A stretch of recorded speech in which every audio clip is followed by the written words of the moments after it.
Assalamualaikum warahmatullahi wabarakatuh. Oke teman-teman, di sini saya menjelaskan dengan pengalaman saya sendiri dengan modal minim. Nah, pertama-tama kita harus mengenali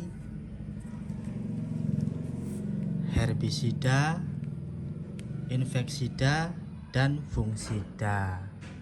Dan contohnya herbisida ini kegunaannya untuk membunuh dan mencegah gulma atau rumput liar.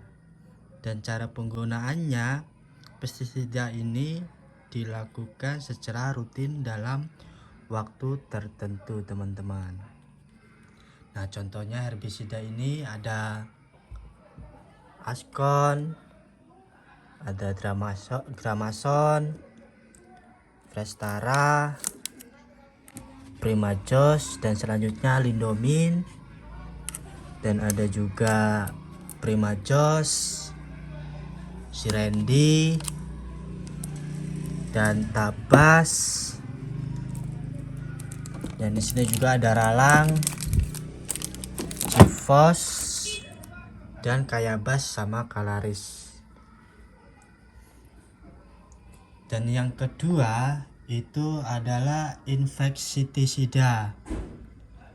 Fungsinya untuk membunuh dan mencegah hama, serangga yang merusak dan mengganggu kualitas tanaman. Pestisida ini jenisnya sangat terkenal di kalangan petani, teman-teman. Contohnya untuk membasmi ulat, walang sangit, dan serangga. Dan di sini ada jenis obatnya seperti Emasel, ada Virtaco, sama Starban, ada juga Alika, dan jenis obat-obat lain seperti Metindo. Nah, seperti ngilangin ulat juga di sini. Terus kayak semacam kutu juga.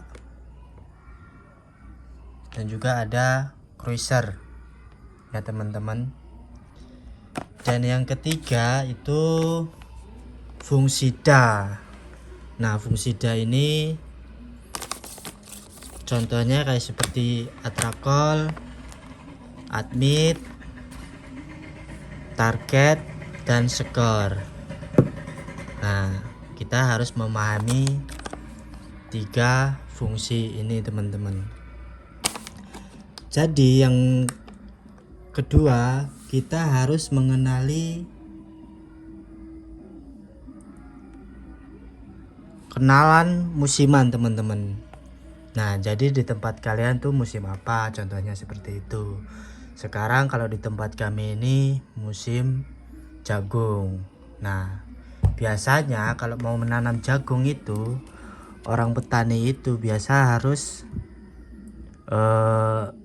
membasmi rumput-rumput liar seperti itu, teman-teman. Contohnya seperti Gramason yang paling kenceng, yang paling kuat ya, teman-teman. Askon, Prestara, Ralang, dan lain-lain. Nah, di tempat desa kami ini sekarang tuh lagi musim jagung ya, teman-teman. Jadi kita harus tahu tentang musim. Nah, contohnya seperti kita harus menyiapkan Kalaris, terus Kayabas, dan semua ini, teman-teman. Jadi biar petani itu tahu. Nah,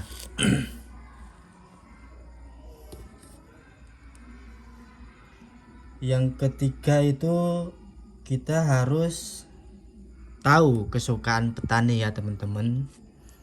Biasa petani itu suka apa di sini. Kita harus beradaptasi juga sama orang-orang petani di sini. Seperti itu, teman-teman. Contohnya seperti infeksida ini gitu kan, dengan modal minim. Dan kita juga harus tahu keinginan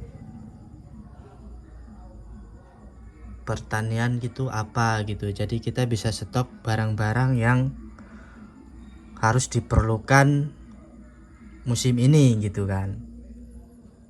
Jadi biar kita tidak kerepotan atau tidak mengecewakan pelanggan teman-teman. Masalahnya kalau musim jagung kan biasa yang laris semacam kayak bas, terus kalaris gitu teman-teman. Terus ada emasel juga, biasa juga laris tempat kami. Ya biasa kesukaan petani lah gitu kan. Kalau tempat kami biasa yang paling kenceng ini kalau mau awalan mau mau nanam jagung gitu kan, itu kan harus membasmi rumput-rumput liar. Jadi yang paling kencang ini Dramasen kalau tempat kami teman-teman. Askon juga kenceng gitu ya. Ya ini juga kami juga ya mulai awalan ya ini pun belum lengkap ya teman-teman. Masih banyak lagi obat-obatan yang harus kita pahami dan harus kita lengkapi gitu kan. Dan modal ini pun enggak beribu-ribu rupiah, 100.000 ya, bahkan jutaan rupiah loh teman-teman. Jadi dulu awalnya kami buka usaha ini hanya modal 10 juta saja, itu udah ya lumayan ya teman-teman. Jadi awal modal 10 juta itu udah lumayan lah. Dan saya ini buka usaha pertanian ini udah jalan sekitaran 3 bulan lebih ya teman-teman. Jadi kita sama-sama belajar di sini gimana cara buka usaha pertanian. Jadi kita harus beradaptasi sama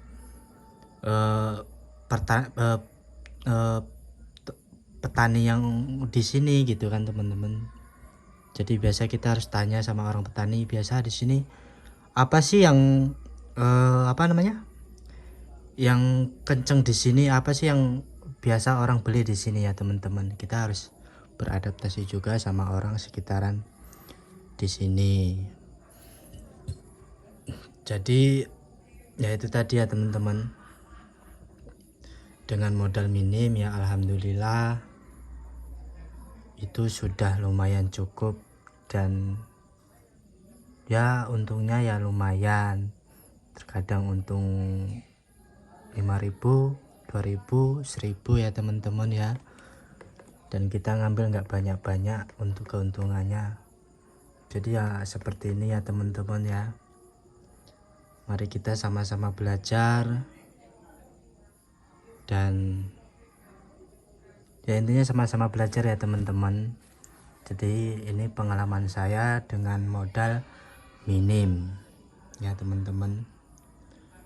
Terus ada yang tanya ibaratnya gitu, Bang kalau modal 5 juta itu bisa nggak Bang? Bisa sebenarnya, asalkan kita mau percaya diri dan belajar. Terus harus itu tadi, harus beradaptasi sama orang petani di sekitaran kita ya teman-teman. Nah kayak gitu. Itu modal 10 juta aja udah lumayan loh teman-teman, udah lumayan lah. Intinya kayak gitu ya teman-teman. Jadi di sini jenis obat-obatan nah kayak gini. Kita harus memahami juga, harus menghafal juga fungsi dari obatan ini teman-teman. Ya, biasa yang di kampung kami itu ya biasa yang laris nih emasel teman-teman ya. 5 sel ini kencang juga tempat kami. Dan di sini cruiser juga kencang juga loh teman-teman. Tergantung keinginan petani ya, di desa masing-masing. Kalau tempat di desa kami sih ya lumayan ya teman-teman, seperti itu. Nah, jadi sekian dulu ya teman-teman. Terima kasih, jangan lupa like, share, komen, dan subscribe ya teman-teman, supaya notifikasi yang Anda tahu di biar tahu yang saya upload itu Anda tahu gitu ya teman-teman. Mohon maaf jika kesalahan kata-kata atau kurang sopan ya, kita sama-sama belajar ya teman-teman. Dan sekian, terima kasih. Wassalamualaikum warahmatullahi wabarakatuh.